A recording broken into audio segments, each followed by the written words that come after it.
सो general exceptions में आज continue जो हमारा लेक्चर है उसमें सेक्शन 87, 88, 89, 90, 91 एंड 92 को आज हम कवर करेंगे। स्टार्टिंग लेते हैं सेक्शन 87, 88 और 89। सो 87, 88 और 89 तीनों में जो कॉमन है वो चीज़ क्या है कि यहाँ पर हार्म जब आप किसी को कोई पहुँचा रहे हो, उस हार्म को लेने में एक तरीके से उसकी कंसेंट रही है। जिस एक्शन से आपके उसको हार्म हो रहा है उस एक्ट को करने में उसकी कंसेंट है। जैसे कि पहला आपका जो सिनेरियो है वो है वॉलंटरी नॉन फिट इंजूरिया का। टॉर्ट्स में अगर आपको याद होगा तो आपने इसको पढ़ा हुआ है।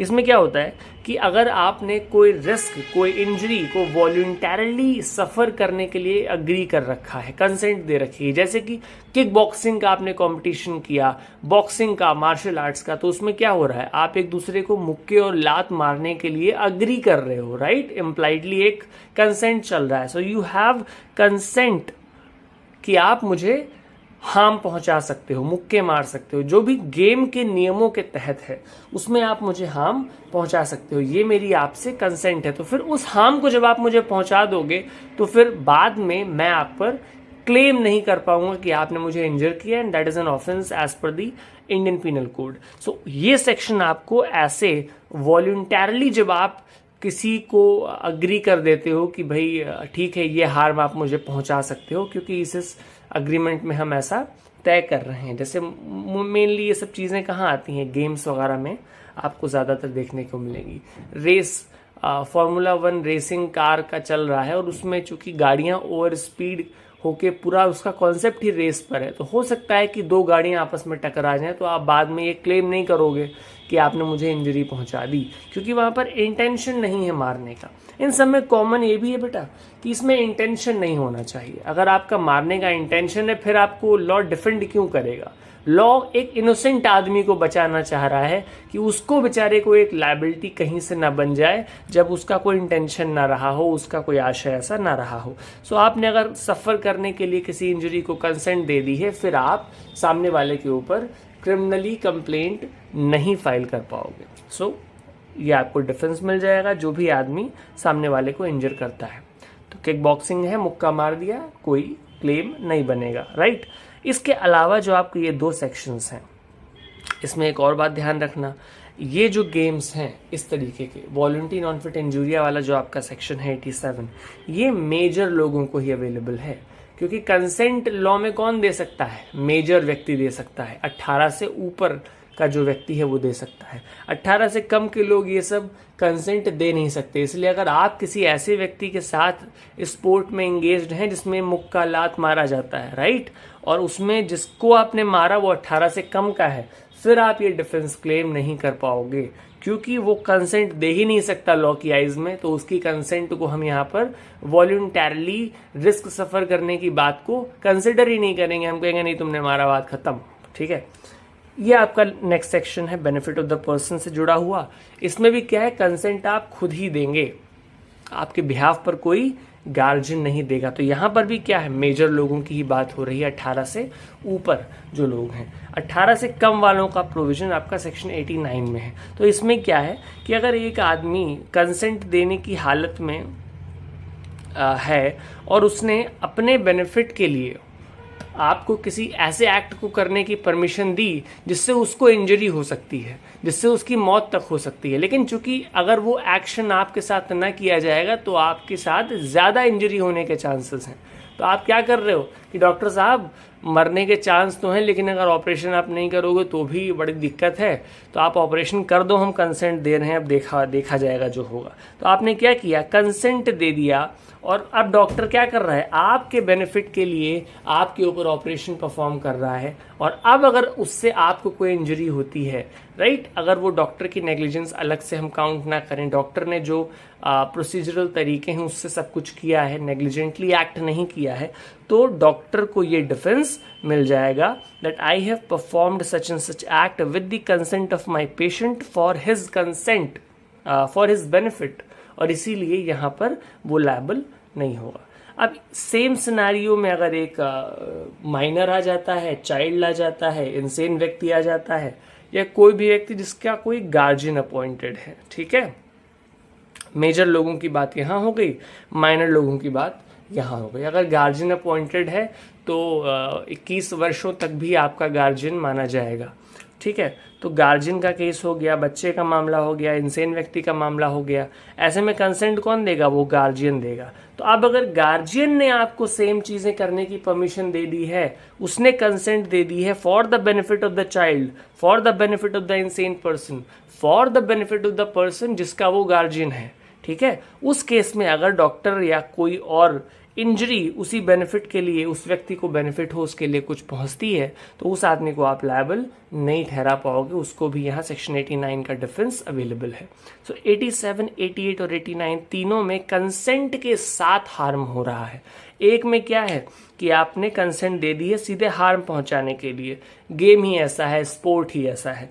यहाँ पर क्या है, आपके बेनिफिट की बात हो रही है। क्योंकि आपको अगर वो डॉक्टर साहब वो ऑपरेशन पर्टिकुलर ना परफॉर्म करें तो आपका नुकसान है, तो आप अपने बेनिफिट के लिए कि अगर ऑपरेशन होगा तो चांसेस तो है ना कि ठीक हो सकता हूँ, तो ठीक है मेरा बेनिफिट का मामला है, मैं कंसेंट दे रहा हूँ कि आप ऑपरेशन परफॉर्म करो।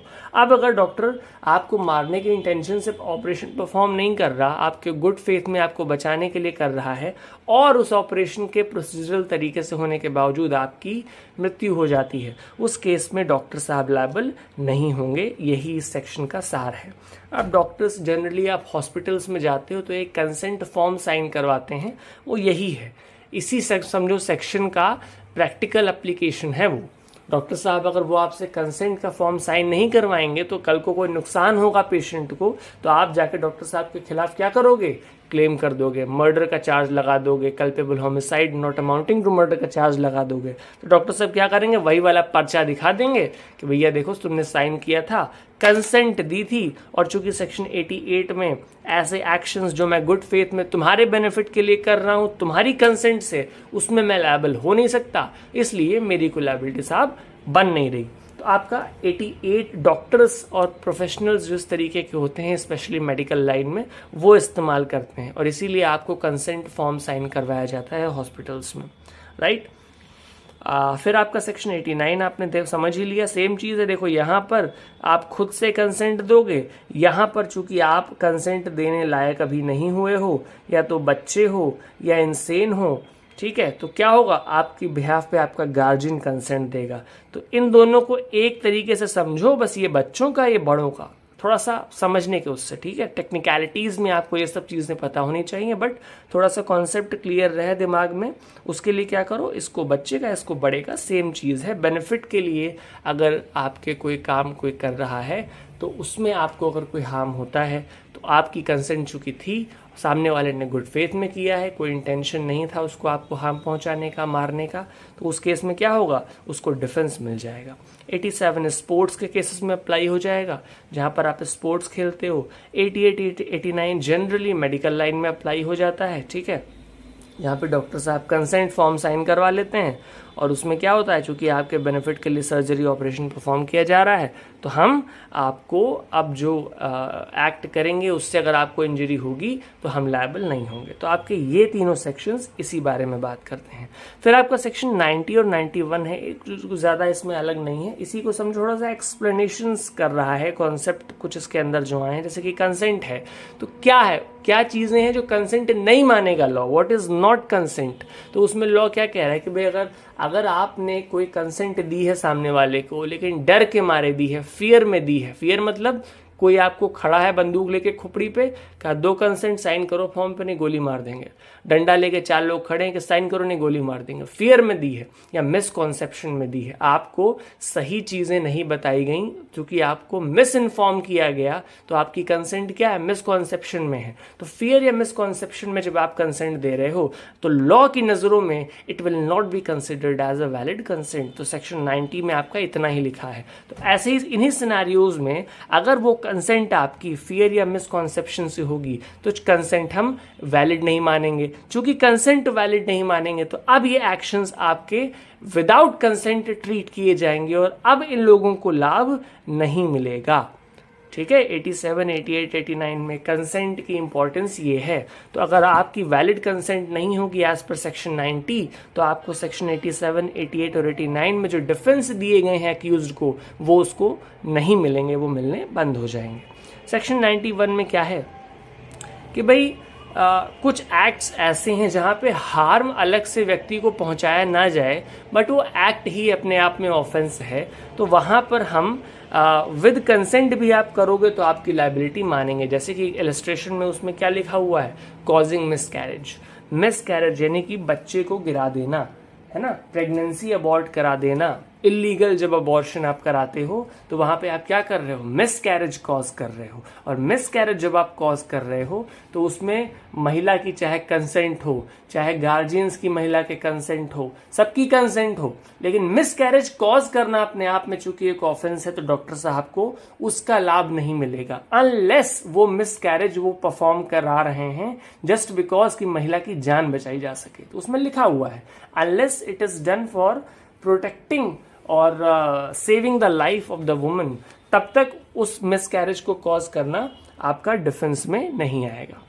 सो अगर आप मिसकैरेज डॉक्टर साहब कॉज करते हैं जबकि महिला की जान बचाने के लिए वो ज़रूरी नहीं था, ऐसा नहीं है कि बच्चे की वजह से महिला की जान खतरे में है इसलिए मिसकैरेज कॉज किया जा रहा है। अगर आप खाली इसलिए कि अभी नहीं, अभी हमको प्रेगनेंसी चाहिए नहीं, अभी हम अबॉर्शन करा रहे हैं, ये अनवांटेड प्रेगनेंसी है, ऐसे केसेस में आपको लाभ नहीं मिलेगा because that act itself is an offence. और उसको पहुंचाने के बाद आपको हार्म हो दैट इज नॉट इम्पॉर्टेंट। तो आपकी बॉडी पर अगर ऑपरेशन परफॉर्म किया गया, मिसकैरेज किया गया और आपकी जान बचाने के लिए नहीं किया गया जस्ट बिकॉज आपको चाहिए था कि हमको बच्चा भी नहीं चाहिए, तो उस केस में डॉक्टर साहब को डिफेंस नहीं मिलेगा। इतना आपका सार है 90 और 91 का, ठीक है। तो इन तीनों को आपने जब एक साथ पढ़ा तो इसमें हमने क्या देखा, विद कंसेंट के सिनेरियोज। अब विदाउट कंसेंट वाला एक सिनेरियो है उसको देख लेते हैं, but that is actually not talking about कि कंसेंट है ही नहीं, है ना। ये नहीं कह रहा कि कंसेंट है ही नहीं, कंसेंट हम दे नहीं रहे हैं, दे सकते नहीं है। तो दे सकते नहीं है, आदमी पड़ा हुआ है रोड पे मर रहा है, बेहोश है, और डॉक्टर पहुंचा है, देखा उसने, कह रहे मर रहा है, और उसको पता है कि ये प्रोसीजर अभी मैं अगर कर दूंगा तो चांस है कि इसकी जान बचाई जा सकती है या इसकी लाइफ को प्रोलॉन्ग किया जा सकता है कि एम्बुलेंस आने तक ये बच जाए। अब वो ट्राई कर रहा है कि पेशेंट उठ जाए और उसको कंसेंट दे दे, क्योंकि विदाउट कंसेंट तो भैया ऑफेंस है। तो अब वो पेशेंट उठ नहीं रहा है, आसपास कोई गार्जियन नहीं खड़ा है लीगल कि उस पेशेंट के बिहाफ पे डॉक्टर को कंसेंट दे दे, पेशेंट दे नहीं पा रहा है। तो डॉक्टर क्या कर रहा है, भाई उसकी मेडिकल ड्यूटी है, उसने क्या कहा कि नहीं, हमको बेनिफिट ऑफ द पेशेंट के लिए वो कंसेंट दे नहीं पा रहा है, still I will perform the surgery, जो मुझे ऑन द स्पॉट करना है वो मैं करता हूं। और मान लो उससे कोई इंजरी पेशेंट को हो जाती है तो उस केस में डॉक्टर साहब की इंजरी, डॉक्टर साहब की लायबिलिटी नहीं बनेगी, क्योंकि वो क्या कर रहा है, उसी पेशेंट के बेनिफिट के लिए कर रहा है। क्योंकि हम इतना तो अज्यूम करके चलेंगे ना कि भैया मान लो पेशेंट अगर होश में होता तो क्या वो मना कर देता? अगर डॉक्टर ये बोले कि भैया अगर ये वाला ऑपरेशन अभी हमने इंस्टेंटली आपके ऊपर परफॉर्म नहीं किया तो हो सकता है कि आपकी जान चली जाए, हो सकता है आप एम्बुलेंस तक आने तक जिंदा ना बच पाओ, तो क्या पेशेंट मना कर देगा? On a balance of probabilities हम ये अज्यूम करके चल सकते हैं आई थिंक सेफली कि पेशेंट वहां कंसेंट दे देगा। तो एक तरीके से कंसेंट वहां भी मिल जाती, बट चूंकि इम्पॉसिबल था, पेशेंट बिल्कुल अनकॉन्शियस है, नहीं दे सकता कंसेंट, तो ऐसे केसेस में हम क्या करेंगे, उसको अगर वो कंसेंट नहीं भी दे पा रहा है तो भी ट्रीट ऐसा करेंगे लॉ में एक तरीके से कि उसने कंसेंट दे दी है जबकि टेक्निकली उसने कंसेंट दी नहीं।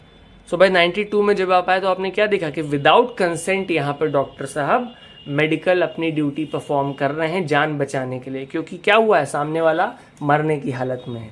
लेकिन एक तरीके से हमने समझ ही लिया कि भाई कंसेंट वहाँ पर इम्प्लाइड है, तो वो एक सिनेरियो को हमने कवर करने का लॉ में प्रयास कर लिया कि अगर आदमी कंसेंट साहब दे ही ना पा रहा हो तब क्या करेंगे। तो हमने कहा भाई अगर बेनिफिट के लिए आप उसके काम कर रहे हो कि उसकी जान बच जाए, बेचारा जिंदा रह जाए एम्बुलेंस के आने तक, तो वहाँ पर आपकी लायबिलिटी नहीं बनेगी। तो ये सब एसेंशियल्स हैं। तो कंसेंट से जुड़े विद या विदाउट में आपको 87, 88, 89 मिल जाएंगे, विदाउट में 92 मिल जाएगा। बीच में जो इसके 90 और 91 आता है वो हमने अलग से समझ ही लिया कि वो थोड़ा सा एक्सप्लेन कर रहा है इन्हीं प्रोविजंस को थोड़ा सा डिटेल में कि कंसेंट हम फ्री कब मानेंगे, वैलिड कब मानेंगे, कब इन डिफरेंसेस को हम अप्लाई नहीं करेंगे। तो हमने समझ लिया कि भाई जब कोई एक्ट अपने आप में ऑफेंस है इंडिपेंडेंट ऑफ कि whether it is causing any harm to you और not, like miscarriage cause करना अपने आप में एक ऑफेंस है अगर वो महिला की जान बचाने के लिए नहीं किया जा रहा। तो चूंकि वो अपने आप में एक ऑफेंस है तो वहां पर आपकी कंसेंट का प्रश्न ही नहीं उठता, आपके हार्म का प्रश्न ही नहीं उठता। आप अगर उसमें कंसेंट दोगे तब भी वो ऑफेंस है, डज नॉट मैटर। सो ये हो गया। और 92 में हमने क्या देखा कि भाई विदाउट कंसेंट के अगर मामले हैं जहां पर पेशेंट कंसेंट नहीं दे पा रहा है, इम्पॉसिबल है, ठीक है, तो उस केस में अगर वो बेनिफिट के लिए कुछ कर रहा है डॉक्टर तो that will be protected as per section 92 of the Indian penal code. So ये आपका सेक्शन 87, 88, 89, 90, 91 एंड 92 अभी कंप्लीट हो गया और आई होप ये आपको अच्छे से समझ आ गया होगा। So thank you so much. किसी को कोई डाउट हो तो वो मुझसे पूछ सकता है।